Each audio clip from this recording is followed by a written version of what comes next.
Guys, BYD Sea Lion 6. Ito, basic upgrade ginawa natin. Sea Lion, brand new. So, nilagyan na natin siya ng rain visor. BYD rain visor, nakabitan na natin siya. Sakto yan sa mga tag-ulan. Then, sa loob, basic, nilagyan natin. Ito, black liner. Thailand, full matting, fully covered. Covered na covered lahat. Steering cover, ginabitan natin for the BYD. Then, Ultra HD camera, front and rear. Harap likod niyan, fully covered. Mud guard, nilagyan natin. Splash guard, nilagyan natin. Mud guard, nakakabit na. Ito yung mga basic for the BYD. Tignan mo yung second row. Covered natin lahat, malinis na malinis. Yan, brand new. So, yan yung ginawa natin dito.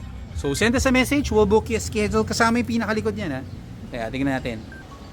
So, kasama sa BYD set natin na matting, full yan. Kasama ang likod, trunk, pati back seat, kita nyo.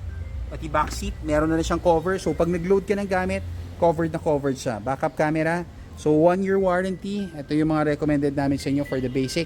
So, sa mga BYD owners, ito yung recommended natin sa iyo, basic for your BYD Sea Lion 6. Thank you!